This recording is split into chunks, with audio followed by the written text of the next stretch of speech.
Hello my weirdos, welcome back to my channel. Today I'm just doing a book review, so if this isn't your cup of tea, then maybe just come back to the next video.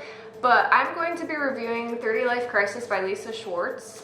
For those of you that don't know who she is, if you've been on YouTube for more than a day, you probably at least know who Shane Dawson is.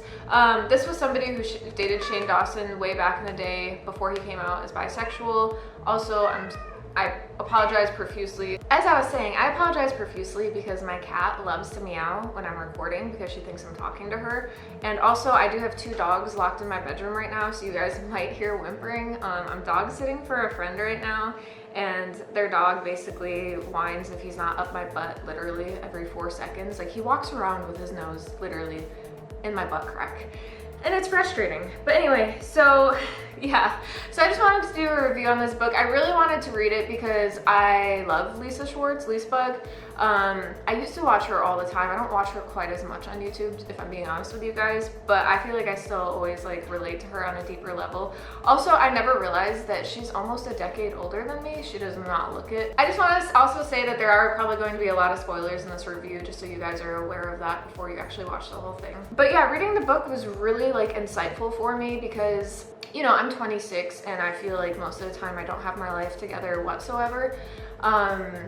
And so it was nice to read from the point of view of somebody who's almost a decade older than me, that like it doesn't matter. It doesn't matter how old you are. It doesn't matter, like, it's easy to want to give into the pressures of like what society is doing, especially like as a woman. Like at some point, and I've already reached this point, like all of my friends have kids, all of my friends are married, you know, everybody's like settled down. And then you kind of sometimes tend to look at yourself and think to yourself, like, what's wrong with me? Like, why don't I want kids? Why am I not married? Why can't I hold down a relationship for more than a couple years? Like, what am I doing wrong that everybody else seems like they're doing right? And like, I think what it boils down to is like, there's no right time for anybody, and like, you don't have to do those things just because all of your friends are doing that either. And so Lisa talks a lot about, I mean, it's funny, like how many common opinions that we share on like bridal showers, baby showers, gender reveal parties, things like that. And it's funny, I was talking to my friend Diana, Quest Accepted. She also has a personal channel. I'll link both of those below. But her and I were talking about this, and we also could relate on such a deep level. Like, why do you have to have a party for every little thing in your life? Like, okay, like you want to find out if your kid has a penis or not. Like, why do you have to have a party for that? Like, I don't, it's just, yeah, stuff my whole life that I've never really understood, and Lisa talks about it throughout her entire book. And at one point she talks about how she actually ran out of a gender reveal party because my cat is eating dog food right now. She ran out of a gender reveal party because she just basically got so like emotionally overwhelmed, like her anxiety got the best of her. And again, I can relate on a very deep level to this. And basically the lesson to take away from that was she said that when she ran out because she was all freaked out, two of her best friends ran out after her, and she was basically like, yeah, make sure you get friends that will like follow you when you have a panic attack and run out of a gender reveal party. Lisa talks a lot about online dating and how that can be a whirlwind of different emotions, and how basically like what you're looking for in an online dating app isn't necessarily what everybody else is looking for. And that probably sounds like common sense, but I think sometimes people get on these dating apps like, yeah, I'm so ready to settle down, that maybe they just assume that the person that they're going out with also feels the same way. And so they end up like hooking up and then never hearing from the person again, and then obviously being very hurt because they thought that it was going somewhere.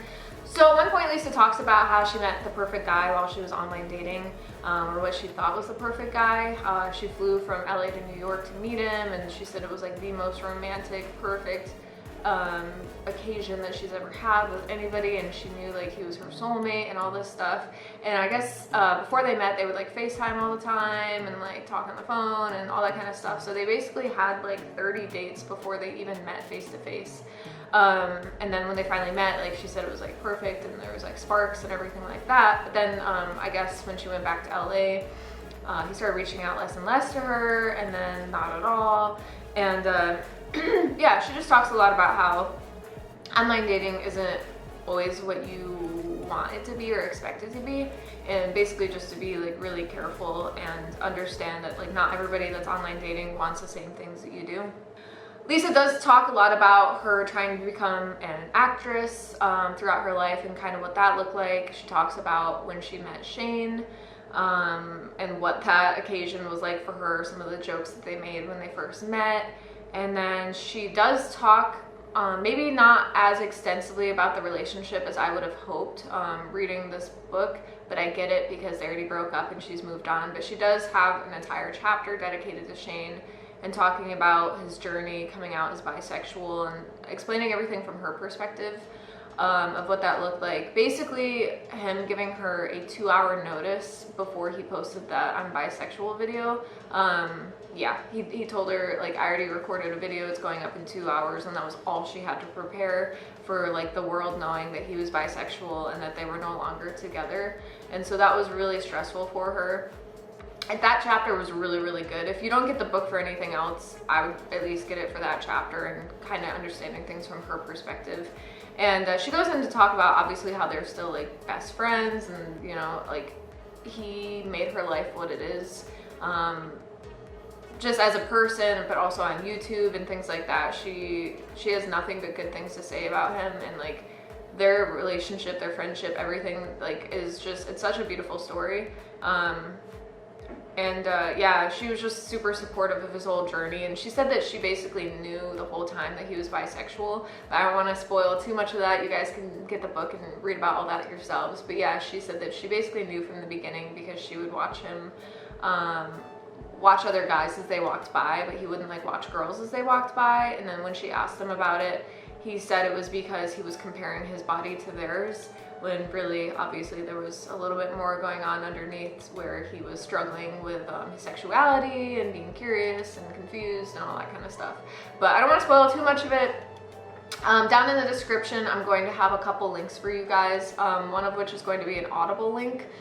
If you click that Audible link, I know that there is a special that they're running. I can't remember what it is, but I think if you sign up for a free trial, you get either 1 or 2 free Audible books. I don't know. I'll put all that in the description. So if you want this book, you could potentially get it for free if you sign up for Audible. Otherwise, I'll link the Amazon link and whatever other links I can find to the book down in the description, so that you guys can get it for yourselves and read more about all that kind of stuff. Lisa talks a lot about how she's always wanted to be like her own boss, self-employed, like an actress, YouTube, things like that, and how along the way she had to work some 9-to-5 jobs. And it's really funny. She talks a lot about water cooler talk and how it's a real thing, and just the dynamics of like working in an office, which is so true and really hit home to me, because that's something I'm trying so hard to like get away from. Like if I could make YouTube work, oh my fucking god, that would be the dream.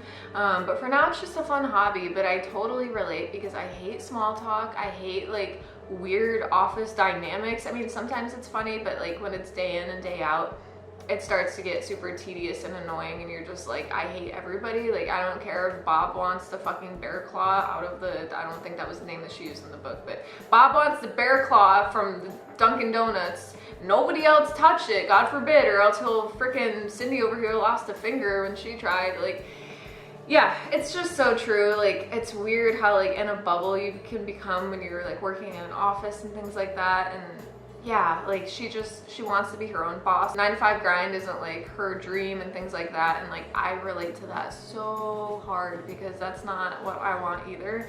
And so it was really cool when she was talking about that, just because it was just another thing that like I felt like we really related on. And I was just like, kind of idolize her for like being able to push past people's opinions of her. Like she talks a lot about how she tried to like please her dad the whole, like most of her life, like trying to like follow in his footsteps and this and that. Again, I'm not going to give too much away, but she did live her life to try to please other people for a while, and then she kind of found herself along the way and just started doing what made her happy, and basically said fuck you to anybody that didn't agree with it or gave her a hard time about it. And she did mention, yes, there were hard times along the way where somebody was like, I just don't get YouTube. And where obviously that bothered her, because that's her livelihood, and to have somebody make that kind of comment on your livelihood, I get it. Like if that was my job and somebody made a comment like that, I would absolutely kind of go in as well and just be in my own thoughts, and I would be like, am I you know, am I good enough? And like you would question a lot about yourself, but through all that, she's pushed through it. It's obviously very successful. She just published this book, and yeah, it's a really good read. And I know I'm not 30, so 30 life crisis doesn't quite apply to me yet, but I'm closer to 30 than I am to 20. And a lot of the stuff like really applied to me. There's a whole section in here about self-care, things that you should do to take care of yourself. I forget how many tips. She gives you like 20 something tips on like things that you should be doing to like look and feel and be healthy and happy and all this kind of stuff. But she's like realistic about it. She's like, yeah, if I had to eat like a head of cabbage a day in order to live a longer life, I would do that. But you bet your ass that I'm still gonna like go drink wine and like eat food that makes me happy too, because like it's about, yes, being healthy, but also being happy. Like the food you eat should make you healthy, but also make you happy. She worded it so much better in her book, but I completely relate to everything. She does talk a lot about drinking in this book, by the way, like drinking wine, drinking liquor, drinking everything in sight, and a lot of it. So if you're an alcoholic or if you're in recovery or something like that, then I probably would not suggest this book to you. But if you don't have a problem with alcohol, drinking it, whatever, I know most of you on my channel, or we talk about drinking on my channel, but just so you know, like, trigger warning, I guess, if that's something that might like lead you to, you know, drink, just something to be aware of. And then really the last thing that I want to say about the book is it has a lot of really funny moments in it, but it also has a lot of really serious and like really sad moments. I know I teared up when she talked about her mom and how her mom lost her boyfriend Roger, who was one of the best guys that she had ever dated. He died while they were making love, and Lisa had to be there for her mom through like the funeral and through everything, and just helping her get through it. And she talked a lot about how the parent-child roles can change as you get older, and I'm feeling a little emotional because I also related to that on a deep level, because my mom and I are very, very close, and I can't imagine like if my stepdad died, or you know, anybody in our life that's like important to my mom, if they died and I would have to step into that. I can't imagine what that's like, but it's very true. As you get older, the parent-child roles sometimes will flip-flop to where the child has to take care of the parent, and that's just a fact of life. Some people more so than others. If you have a parent that maybe has like mental health problems or alcohol or drug addiction, you also would absolutely understand this on a much more personal level. But I mean, just for everybody in general, there's going to be points where you're going to have to take on more of a parent role with your own parent, and it's tough as you get older. These are things that like you don't get taught, you don't get prepared for as you grow up. It's just like life throws curveballs at you and reality happens, and sometimes it fucking sucks, to be blunt. So I really appreciated like the fact that she had a lot of really funny moments, but then like also a lot of like really serious, like heartfelt, like this is the cold truth reality of life type moments in here. And it just felt really real and raw and honest, and I really, really, really appreciated it. So all in all, I would say it was a really good read. I would suggest it to everybody, even if you don't necessarily know who Lisbug is, even if you're not necessarily big into YouTube. I would highly suggest this book, just because I think there's a lot of really important lessons in here. And even if you're not 30, like even if you're in your 20s like me, or even younger, like I think that there's a lot of suggestions in here that could be applied to even before you hit your 30s, like the self-care tips and kind of like different perspectives on life, and like just kind of being yourself and not worrying about fitting in with the popular kids or trying to be cool and stuff like that. It's really just like humble lessons from somebody that's gone through it all and is just trying to like extend her knowledge to people. So I don't think you have to be in your 30s to read this at all. I think it could apply to anybody. I think it's just really fun and quirky that it comes from a 30-something-year-old. I think that's what makes it unique, because there's not a lot of books like this that talk to you about what happens in your 30s. Most of the time people are like, oh, your 30s are great, they're the best years of your life, which may or may not be true. I mean, it's not, you can't just make a blanket statement like that. Everybody's different. Just because 30s were great for one person doesn't mean they're going to be great for somebody else. It's literally just a number. It's like, just, I don't understand when people say it's the best years of your life. It's different for everybody. So yeah, this is kind of like just like a guidebook on life, like just some tips to help you guys out. So yeah, definitely give it the Kayla Totts thumbs up. I would recommend it. I already did. I bought this. I bought the Audible, and I suggested it to my friend Diana. Quest accepted. Again, I'll put her down in the description here. Selena, please stop.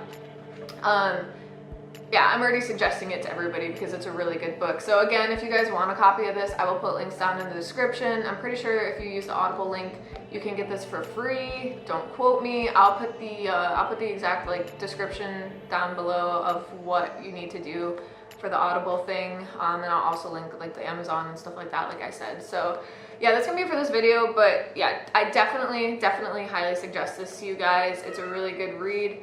I'm gonna leave it at that because I have animals to go take care of. Also, one more thing I wanted to say, my Uncommon Creators series that I'm doing, my video for this month might be a day late. I might put it up Monday instead of Sunday because I have a 4-day weekend and I need a little bit more time to work on it. So if I'm putting this clip in here, obviously it's because it is going to be a day late. So just so you guys are aware, if you're waiting for that video to come out, yeah, it might be like a day or two late. So sorry about that, but it'll be out. Okay, bye.